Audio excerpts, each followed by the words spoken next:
Welcome, everyone, to Dead Talk Live. And today we have a very special guest, Will Beinbrink, who's currently the star of The Exorcism of God, currently on video on demand. Will, thank you for being here. How are you doing today?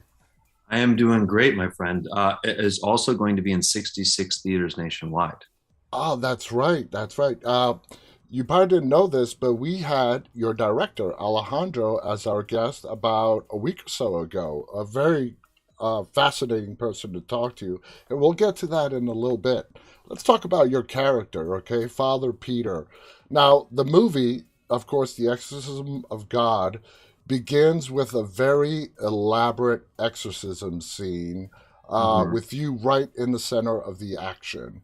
What was Yes. your reaction when you read the script and you saw how explicit that exorcism scene was going to be? Yeah. I had concerns that, this is the beginning of the movie. And I had serious concerns about whether the audience was going to be alienated by what happens in that scene Hmm.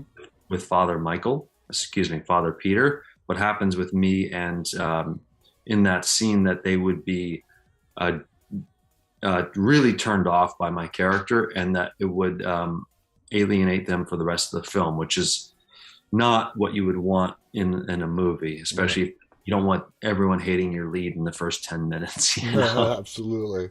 So I feel like that's a really fine line within a scene to have such a traumatic experience happen and to be able to have empathy for that character within that experience and be be actually hopefully more invested in that character and the story than you were before that scene happens instead of more turned off. And Yeah. I feel like we achieved that. I feel like most people are not disgusted by Father Peter. Mm-mm. uh, they seem to have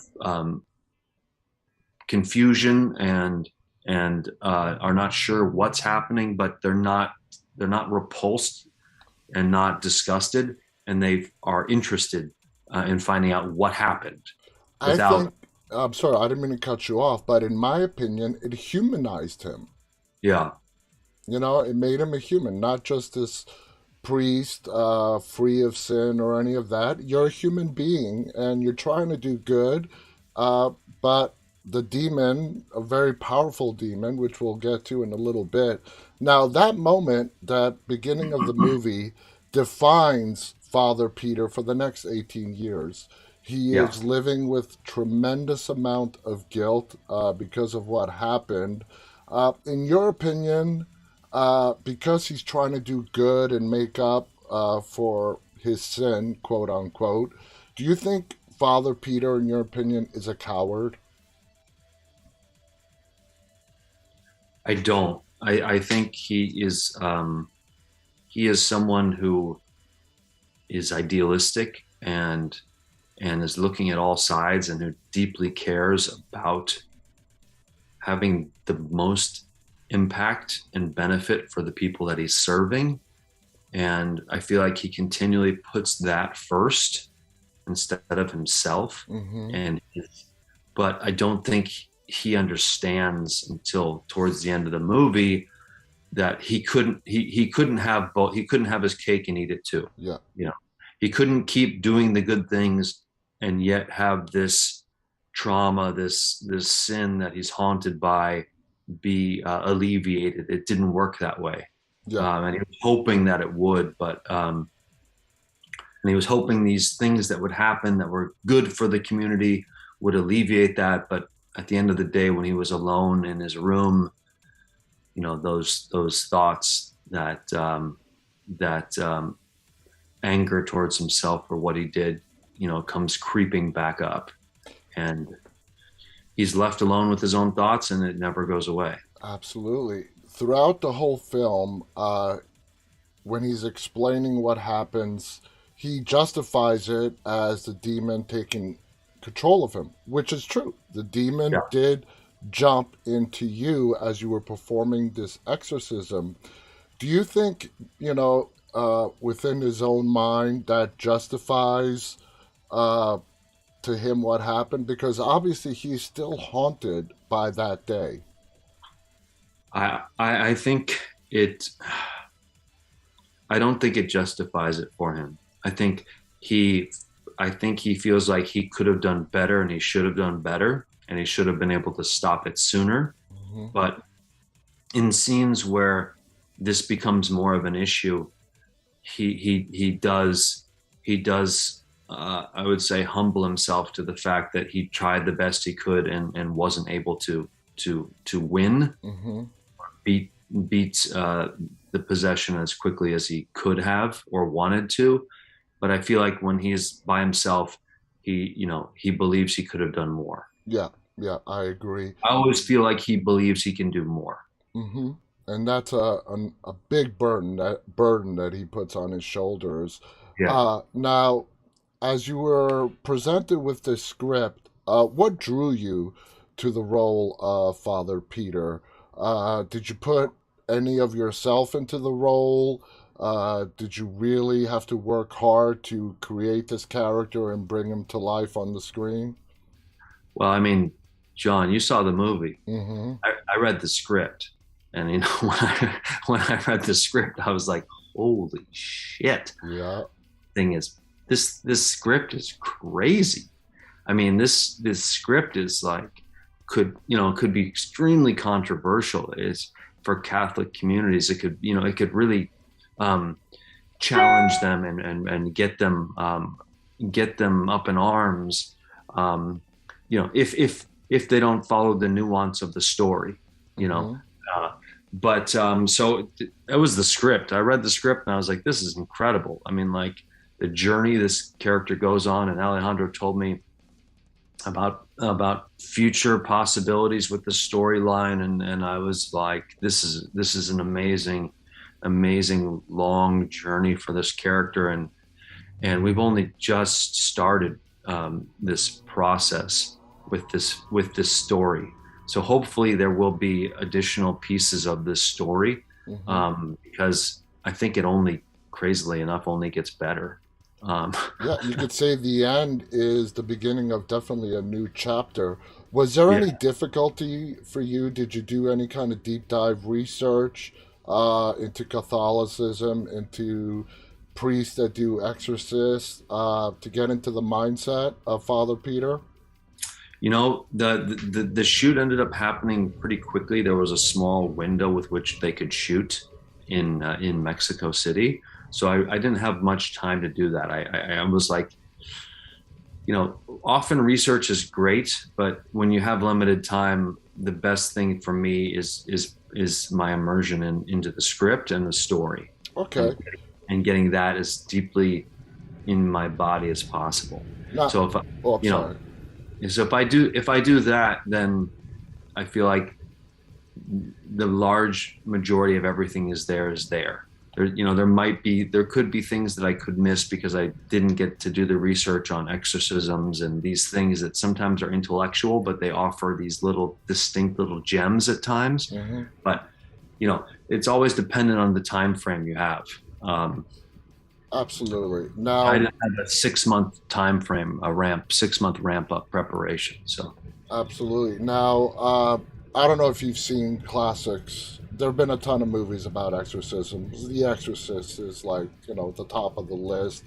yeah. I'm sure you've seen movies here and there in regarding demonic possessions and exorcisms. Was there any of that because you had such limited time that you sort of looked at and said, maybe that's good, maybe that's not good, and try to pick out what you liked, the nuances that you wanted to put into Father Peter? Well, Alejandro requested slash suggested that I watch a couple films that he thought were the best exorcism movies in the genre, which was obviously The Exorcist, and second one was The Exorcism of Emily Rose. That he thought Excellent movie. really good movie, and I think there was a third one, but I'm not remembering off the top of my head. Um, so I watched those two, and I found value in them, and then I happened to be in Washington D.C., so I went to the steps where The Exorcist where the In Exorcist Georgetown. in Georgetown, and walked around some of the neighborhood and the campus, and kind of did like a little bit of a, I'm imbuing and absorbing the world of the Exorcist by walking these stairs, by doing these things, and whatever benefit happens will happen. A little bit of pseudoscience or whatever, but staying open to whatever comes in from that experience. So, that's a little something I did that was really fun. But more than anything, I just looked at the story and I started connecting um, to the things that were really important to Father Peter, which were the people, more particularly the children, Yes. and what those children meant were for me. And to me, my favorite things in the world are animals and children. So uh, to me, those that's how I connected to making those things really important, was treating those children as if they are either my little cousins, or as if they're animals Yeah. that can't are not able to protect themselves, that are being taken advantage of. And that is something that deeply bothers me on a very, very visceral level. So that's something I use to connect with, like, the children, and why I run this orphanage at this church, and why that is important to me. And that is sort of the mainstay of this plot, is how the demon is using the people around Father People, and particularly the children, to Yeah. get to you. You are the demon's prize. Everything is because of you. He wants you as his prize, and he will use everything and anything to get to you. Now, Alejandro Hidalgo, this was his first English speaking film. When you Yeah. got to meet Alejandro, did you guys have a lot of discussions? How did you find working with him? Did you guys get along great? Did you find his direction easy to follow on what he wanted the character of Father Peter to be? Well, I mean, he's a very charming, charismatic person. So we had a great initial conversation over Zoom, and then when we started working in Mexico City, the first we had like a week of rehearsal, which I think really shows up on the screen, because we did different exercises between different characters, like me and Joseph, me and Magali, me and Nelson, and me and Esperanza. Um, and I feel like these exercises helped create more chemistry where there wasn't as much, or Hmm. help build more chemistry where there already was a lot of chemistry. Um, so that was something that I was really impressed by, and happy that he did, because those types of exercises and that type of detailed relationship building can really help a film, when people watch it and go, man, they look like they've known each other for years. They have such great chemistry. They're just connected to each other. They look like they know each other's thoughts. I mean, it's like so fortunately he cast really good actors who were Hmm. really open, and were committed to the project. So I think that was something that he did really well. And also, he's just a great director. I mean, the dude wrote this thing, he directed this thing. He's got a great eye and taste in terms of the way something looks, the way the camera moves, and it's he's just a I think he's an incredible director who I can't wait to see what other movies he comes up with, because the guy's brilliant. Um, and I think this movie is really, I think he's on a new wave of filmmakers coming from Latin America. Andy Muschietti and Alejandro Hidalgo. I'm not sure who else is in that group, but I look There are at a them. lot of them. I look at them similar to like Guillermo del Toro and Alfonso Cuarón and Inarritu in a way. Like maybe Hidalgo is more like the Guillermo or something, where he's just in Hmm. horror, but I know he wants to do other things as well. Absolutely. He is a great director, and it was fascinating to talk with him. Now, the film shows, it gets very graphic in regards to the portrayal of the demon and the legion of demons, which is not something that we see in other movies. They're often referenced, like the legion and so on, but in the Exorcism of God, we actually get to see them. Were there Mm. any moments on set because of Alejandro and how he brought everything to life, especially inside the indoor scenes, inside the prison and the asylum, that kind of freaked you out a little bit? I love that question, but I have to answer no. Okay. It Um, makes perfect sense. I mean, to me, no. You know, I felt like I'm playing. I felt like I'm in a situation where none of this is real. I don't really believe in that on a personal level. Um, though I did have an experience when I was a child, at like the age of 10, on a Sunday morning after church, where I felt like um, a really dark force entered my body and stayed in my body, and I don't know if it's ever left. Wow. Um, but I felt like the devil's entered me or something. It was a weird experience, but I felt like a wave of darkness kind of come inside my mouth and take over my body. Wow, that must really freaked you out. Now, Joseph Marcel, who plays Father Michael and Yeah. is Father Peter's mentor, what was it like to work with Joseph Marcel, who has a comedic background? Here we Mhm. all know him as Jeffrey from The Fresh Prince of Bel-Air, very famous, very popular, great Yeah. guy, funny. Now he's taking on this role as a unconventional Catholic priest. And one of the lines that sticks out to me in the movie is when your character asks him, "How am I going to do this?" And he basically tells you, "Don't ask God for help, but be God yourself." Yeah. A very powerful moment. Explain that interaction with Joseph, and what was it like to work with him? Well, first I'll answer your questions in the opposite way. I love Joseph. He was great to work with.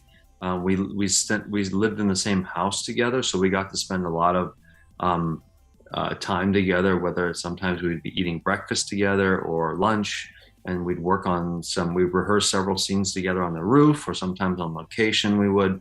So I feel like we had a really great relationship, and I already highly respected him as an actor, and I didn't know that he's a classically trained Yeah. theater actor who's been doing plays at the Globe. He's a member of the company there, and he's been doing that for years. So that also was a really wise choice by Alejandro, because I feel like this movie is in some ways almost like a classical theater piece because of the dialogue, Hmm. because of the commitment and the level of stakes. Yes, it's a horror film, but it has the stakes are so high and it's so elevated in terms of the language in a Hmm. way, and formal at times, that it has like an elevated classical sense of language. So I thought he brought such power and such charisma and conviction when he was um, doing doing actions, whether he's exercising somebody or putting his emphasis on something to stop something. So I loved him. I loved him and his work, and I loved him as a person. And in that scene, that's kind of the in a way such a powerful scene, because it's similar to what it is in life. I feel like you can't wait on in spirituality. You can't wait on God or the spirituality to come to you. You need to believe that you are the one. You are the Hmm. source. Yeah. And I feel like that's a lesson for all of us in terms of, if we want to change the world, we can't wait for it to change. You have to be the source. You have to be the one who takes the mantle, and it's almost like self declaration. Exactly. We're pretty much out of time, but I want to ask you one last question. Yeah. At the end of the film, you are faced with a very critical decision to make. Yeah. You make a what can be considered a righteous sacrifice to save the people around you. Do you think Father Peter saw that as a sacrifice, and did he realize the consequences of his decision moving forward? It's a Um, tough one, I know. Yeah, I think he's in a situation that there is no right answer. Yeah. Uh, there is no right answer. So the answer he took was the right answer was to be there for other people more than himself. Mm-hmm. And that's the choice that he made, which I feel like as a priest is choosing others above yourself is a final act of I don't want to call it a martyr, but the final act of being a good human being, Mm-hmm. being someone who puts others first. And I feel like so that's the choice he made. I think that was the choice that He really did not have any other choice. He was in a bad spot. no, yeah, he's in a horrible spot. Yeah. You know, he's in a no-win situation. I'm happy that he's able to do some negotiations there to sweeten the deal, but without giving in things away. But yeah, um, yeah, I feel like it also is really good because it helps set up a possibility of another storyline, of an Mm-hmm. expanded storyline upon this same story. Me too. And I think that would be great. I would love to see the continuation.